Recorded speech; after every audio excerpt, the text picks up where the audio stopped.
Okay. Hello. I'm hoping this works. We'll find out later when I go back to check if it works, but let's just assume it's working. And I'm welcoming you to our first recorded lecture. The purpose of this lecture is to just give you a basic introduction of what the chapter is trying to teach us. So everything I'm talking about in all of these lectures, you should be able to find in Wheelock, but hopefully getting this information from a variety of different sources will be useful to you. We'll see. Um, yeah, we'll see how it goes. So in this chapter, Caput One, caput just means chapter. It also means head in Latin. And if we had a bunch of time, I could go into this huge diversion of how caput becomes chapitre in French, and chapitre in French comes into English and becomes chapter. But I want these videos to be relatively short, so that'll just be my secret. And you might not ever know, but maybe you will. If you come to class, maybe we'll talk about it in class. So anyhow, Caput One. These we're going to talk about mainly. We have a few learning objectives. Mainly, I want to talk about what an inflected language is, what that means, just overarching. Then we're going to drill down a little and talk about what a Latin verb is and how a Latin verb fits into an inflected language system. And then finally, we're going to really get granular and talk about the first and second conjugation verb paradigms. Conjugations go with verbs. That will be important information later, I hope. So inflected languages. English is not an inflected language.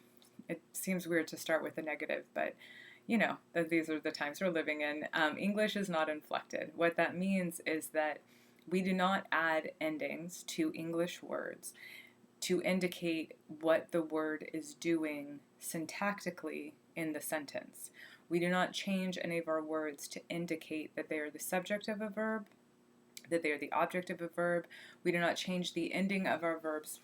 Oftentimes, we don't change the ending of our verbs to indicate their person and their number and their tense. So for instance, in the English sentence, man bites dog, we are strictly relying on word order to tell us what each word is doing syntactically.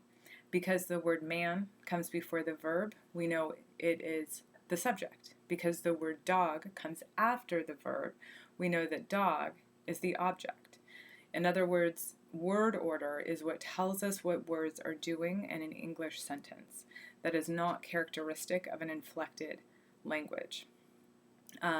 Just a further example, when we change the word order in English, dog bites man, now dog has taken the first primary position in front of the verb, so it becomes the subject. Man comes after the verb, so it's the object. The word dog, the word man, they are exactly the same. It is only because of where they are in the sentence that we know what their relation to the verb is. Again, this is not how an inflected language works. How does an inflected language work? How does an inflected language work, you might ask? It works like this. You add word endings to each word, and the word ending tells you what the word is doing in the sentence. So in the Latin sentence, homo mordet canem, homo has a word ending that indicates it's the subject of the verb, whereas canem has a word ending that indicates it's the object of the verb. So homo mordet canem means man bites dog. But when we move those words around and leave them with those same endings, we still have man bites dog. So notice mordet homo canem means man bites dog. Canem homo mordet, man bites dog. Canem homo, why did I do it twice? I should have moved something around in that fourth one. Anyhow, these all mean man bites dog, regardless of word order. And this is going to be a kind of exciting thing as we go through Latin, is recognizing that word order in a Latin sentence is of very little consequence. Word order isn't entirely unimportant. We will talk about how word order is interesting in Latin, but the key point is that it doesn't matter what order the words are in when you are translating the sentence. And just for a point of comparison, the sentence hominem mordet canis. Notice here the word homo has become hominem. It's changed its ending. The word canam has become canis. It's changed its ending. Those new endings indicate that our new sentence is dog bites man. So that's something to look forward to, how that all works. But the sum of everything I'm saying is that in an inflected language, we use word endings to tell us what the words are doing, which is a consequence of which is that every single noun and every single verb that we're going to learn in Latin doesn't just have one word. You'll never just learn the word man, but every word has approximately 8, maybe 10 different forms that go with it to tell you what it's doing in the sentence. So, and this doesn't just apply to nouns. So really what I should have done is I should have had a better slide before indicating nouns versus verbs. But verbs too, in Latin, they change their word endings. The word endings for verbs change in order to indicate if it's a first person, I or we, if it's a second person, you or you all, or if it's a third person, he, she, or it versus they. So that would be singular versus plural. So the word endings change to indicate the person of the verb, among other things. Now this happens a little bit in English. So notice in our example, with the verb to love, whereas in the first person singular and second person singular, the verb love has no additional ending. When we put it into the third person singular, we add an S in English. That is a form of an inflection. It's vestigial. It's left over from an earlier time, and obviously it's interesting because now it's causing a lot of complications for us as we start to use they to be our gender neutral pronoun. But so I guess the point there is that verb inflections are not only a good way of indicating what a verb is doing, but they really have important ramifications outside of just grammatical minutiae. So that's kind of interesting, but we can talk about that at a different time. The point is that verbs, they have endings. Oh, and in English, even if we change the verb ending a little, like you love versus he, she, or it loves, we still need to use a pronoun to indicate the subject of the verb, a pronoun or a noun. I love is a pronoun and a verb. The man loves would be a noun, right, and a verb. But in any case, every verb has an expressed pronoun or noun with it in English. And when we omit a pronoun and just say love, that itself is creating a verb form because that's the imperative form. In English, that's how we would indicate an imperative form. So those pronouns are really important in English, much more so than the verb endings themselves are. Now Latin is the opposite. Well, I don't know if opposite's the right, but it's different from that. In Latin, we don't need pronouns at all. In fact, pronouns are very rare, especially in the first person and the second person. And in the third person, quite frequently, if a Latin author can omit the pronoun or noun, that Latin author will do so, because all you need in a Latin verb is the ending. And it's the ending that's going to tell you if it's I love versus you all love versus they love. That's all you need. And so here we have an example of what I'm hoping that you'll all become very familiar with, which is a verb paradigm. This is us going through all of the forms of this verb. This is the present active indicative form of amo. So amo, amas, amat, amamus, amatis, amat. I love, you love, he, she, or it loves, we love, you all love, they love. That kind of repetition, I don't just do it to show off my amazing Latin knowledge. It's a really helpful way to remember some of these verbs. And I am going to be talking about memorization so much. You're going to be so tired of me talking about memorization, but it's a really important part of learning this material.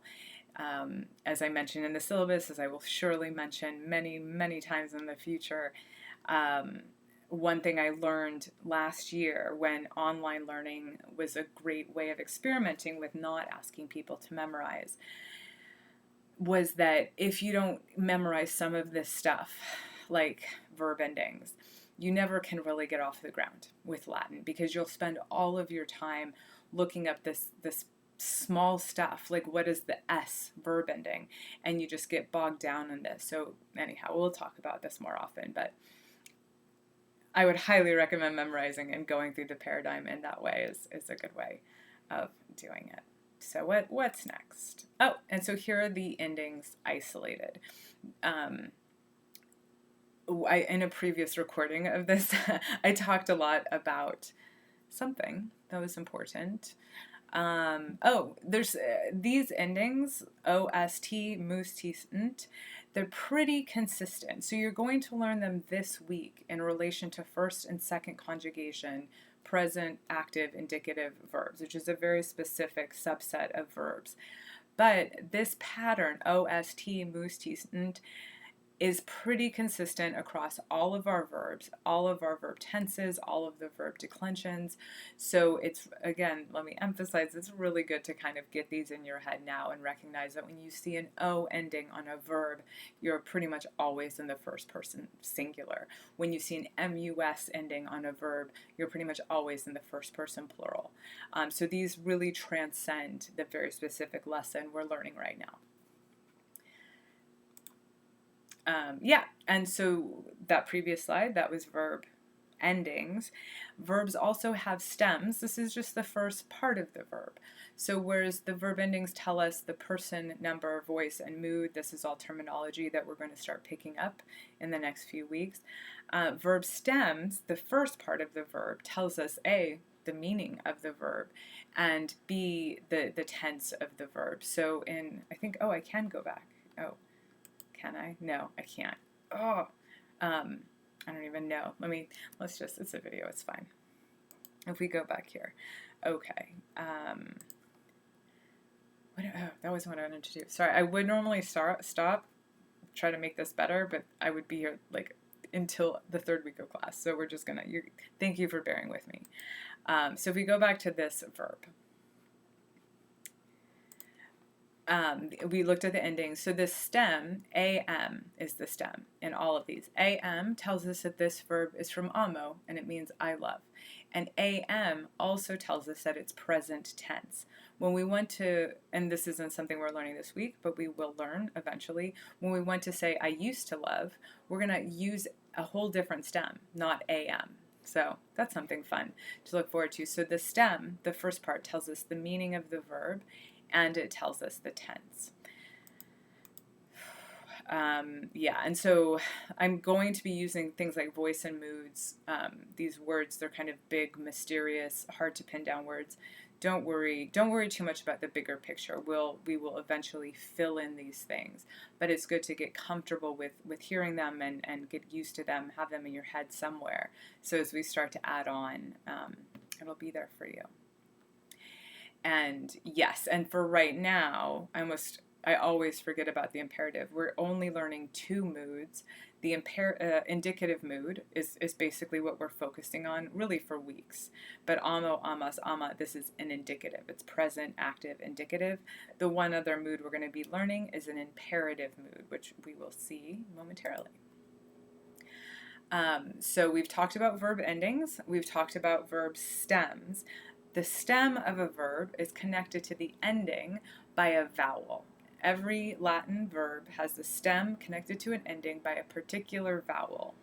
Latin verbs are divided into 5 conjugations. It's the conjugation that tells you what vowel connects the stem to the ending. That's the only thing you need to know about conjugations, that the conjugation will tell you what vowel to use to connect the stem to the ending. There's no greater meaning than that. So we're going to be, right now, this unit, we're focusing on the first and the second conjugations, which is to say we're focusing on a subset of verbs that use particular vowels, A and a long E, to connect the stem to the ending. So we'll see that in action. But also, and this is just a kind of, it's just like a fun element of Latin and this particular book that I actually very much appreciate. For every verb we learn, you're not just going to learn the first amo, and go from there. Every verb has 4 principal parts. You use those principal parts to build the entire Latin verb universe. We're not going to learn what the third and the fourth principal parts are doing for a very long time. What they do, we're not going to be learning.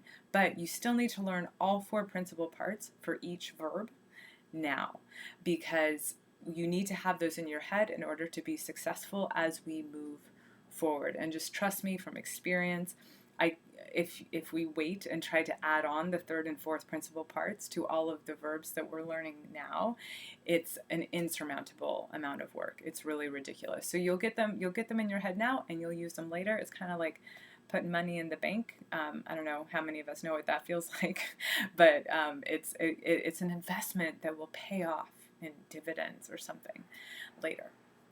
So we'll see this all in action. Okay, so the first conjugation, and let me just say, I am a big fan of the first conjugation. It's my favorite conjugation. It feels like the most comfortable conjugation, but maybe it's just because I really like the letter A. I'm not sure, but the first conjugation is characterized by the letter A, which is to say that it's the letter A that's going to connect the stem to the ending, and also you know that you're dealing with the first conjugation verb because in its second principal part, you see an A. Oh, I can't do that. Oh, hang on just one second. Let me go back because I messed that up. Okay, there we go. So here's our first verb. This is very exciting. This is a really great verb. Laudo, laudari, laudavi, laudatum. This means I praise. Laudo is the first person singular, present, active, indicative. Laudo means I praise. Every verb, every Latin verb, the first principal part is the first person singular, present, active, indicative. It tells you how you're going to form all of that present system. So laudo is the first principal part. Laudare is the second principal part. This is actually the infinitive. We'll be talking about this more later. But most importantly, in looking at these 4 principal parts, laudo, laudare, laudavi, laudatum, in the second principal part, by looking at the last 3 letters and noticing that they are are, that's what tells you that you're in the first conjugation. Every first conjugation Latin verb ends in are, and it's that A that should jump out at you. So the next verb, these are all from the vocab list, so it's good to get familiar with them now. Amo, amare, amavi, amatum. This means I love. Amo is the first person singular, present, active, indicative. Amare, the infinitive, has are in that second principal part, so we know it's a first conjugation verb.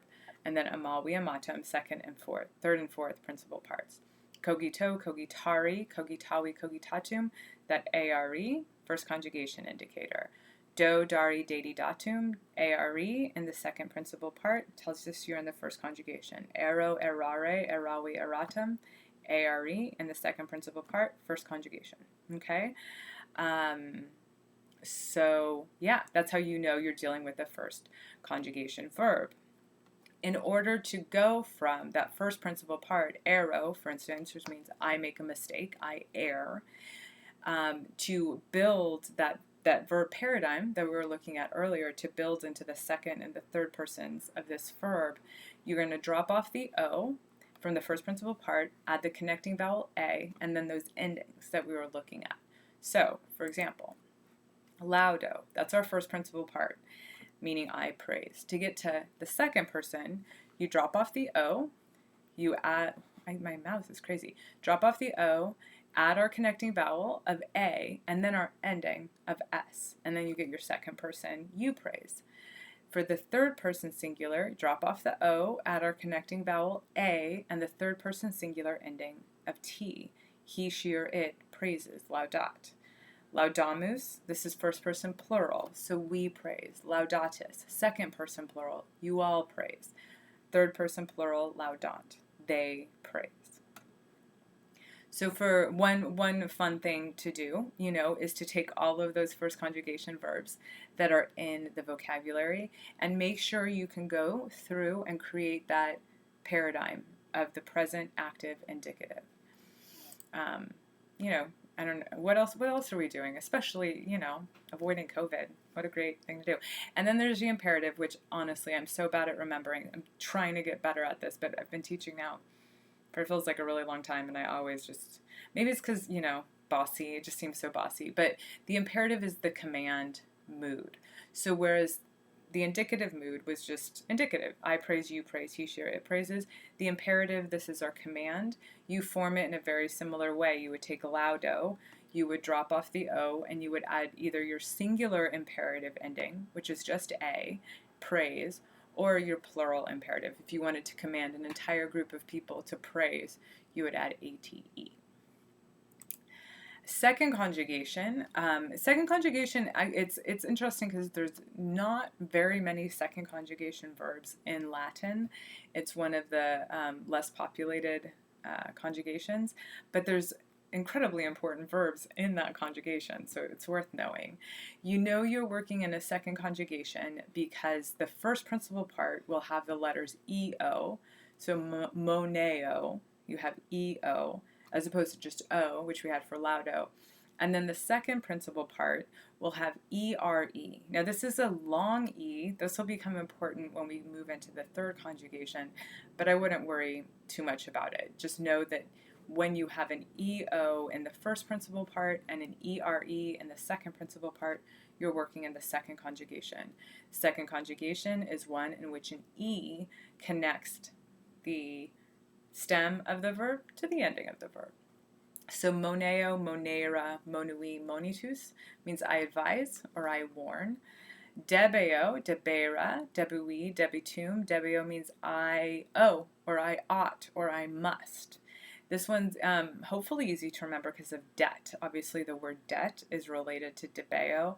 Debt is coming from this fourth principal part. Debt means something owed. So it's passive. Debeo is active. I owe, I ought. Video should be very obvious. This means I see. Video, videra, I see. This weedy, for those of you who are big Caesar fans, this is 1/3 of the very famous Weeny Weedy Weeky. Anyhow, so just to review, to form the second conjugation, you're going to drop the EO from the first principal part and then add the connecting vowel E and then the ending. Here is an example. Moneo, drop off the EO and add an E and then the second person singular ending, monas. You, so I advise moneo, you advise monas, monet, he, she, or it advises, monemus, we advise, monetis, you all advise, monet, they advise.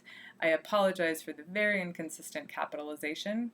We can have a whole lecture on how capitalization means nothing in Latin. So just ignore that. It's really just sloppiness and PowerPoint making choices for me. And then here's the second conjugation imperative. You drop off the EO, and for the second conjugation, notice that imperative ending is an E because we're on the second, or moneta. Mone, advise. Moneta, advise, all of you. Okay, so that's kind of the wrap up. We are going to be doing this so much, so if it's not super clear to you now, don't worry. I did, but so I wanted to, before you go translate like the wind, I wanted to just give you a couple of pointers because sometimes it can be very overwhelming to jump into Latin sentences and try to put them together. And I think sometimes our brains just kind of look at the words and spit something out and you're just like, well, that's fine. You don't want to get into that habit, right? You don't want to get into the habit of looking at a Latin sentence and then just grasping at something and building on it. And believe me, like I said, I've been doing this for a little while now, and I've seen that just take a student down a dangerous path. So I wanted to give you just some kind of guide rails as you're translating. The number one piece of advice I can give you is when you sit down to, well, there's two big ones. The first one is read through the sentence entirely. Before you try to translate anything, read all of the words. So for the first one, and this is number one of the sententiae, read labor me vocat.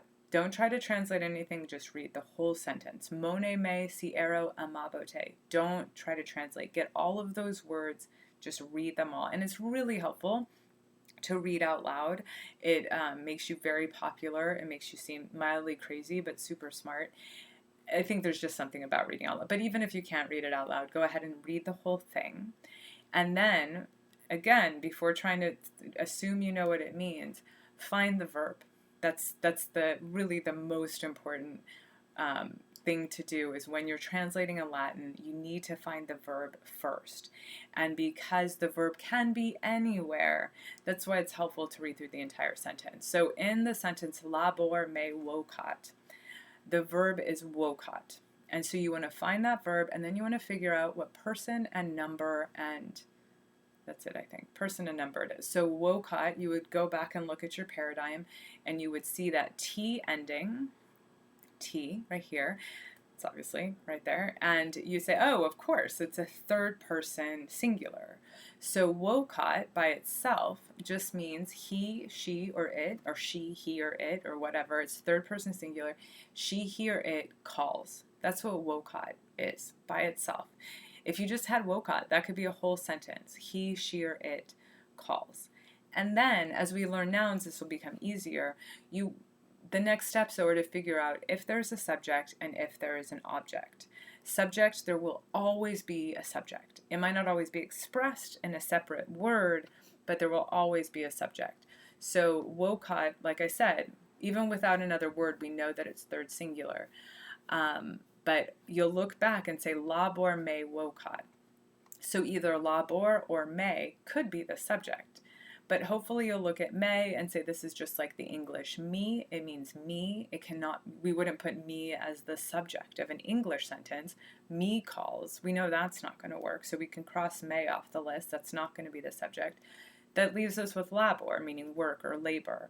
And does labor call me? Does that make sense? Yeah, that makes sense. It makes sense grammatically. It makes sense. So that's what the sentence means. Labor calls me. I mean, what an appropriate sentence for the beginning of the quarter. Like after, I'm sure we all had a super chill summer, just having fun. So labor calls you now. This is it.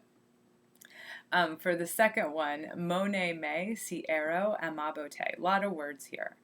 But if you find the verbs first, it's helpful, right? So mone, this is the imperative form of moneo. We just saw it. Advise. And then you don't have to express the subject. It's in there, but it's imperative. Advise. Me, right? And then ero means I err if I go wrong. And then if I go wrong. Advise me if I go wrong. And amabote, I'm not going to translate this for us now. This is an idiom.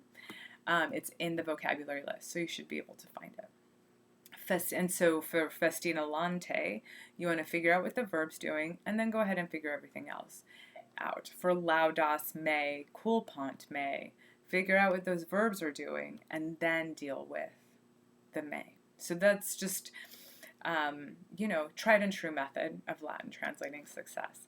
But I hope that I say this on the first day of class. I'm sure I will. It's more important to me that you come to class knowing what the words are doing, even if you can't put the whole sentence together. It's more successful. It actually gives me more to work with when you come to class and you say, okay, well, I know laudas is a second person singular, and I know culpant is a third person plural, and I don't know how to put those together, especially with me. I would rather you come to class and say that than come with a translation that, I don't know, you Googled. So yes, but we'll figure that out. I shouldn't try to say everything today.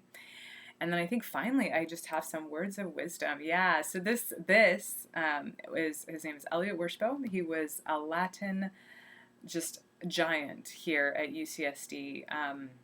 If we lived in a perfect world, he would be the person teaching you this class. Just amazing Latin teacher. And some of the best advice he gave was that in Latin, as in most things, it's better to focus on the little things, at least first. Don't worry too much about this big picture. Don't worry about theory. It's 99% practice, 1% theory. So just focus on each little word, focus on the little sentence ahead of you, and everything else will eventually fall into place. So I think I'm going to stop now because for all I know, I've been doing this for like an hour and we don't have that kind of time. But thank you, and I look forward to seeing you in class on Monday and translating those sentences. Okay, I think I do this.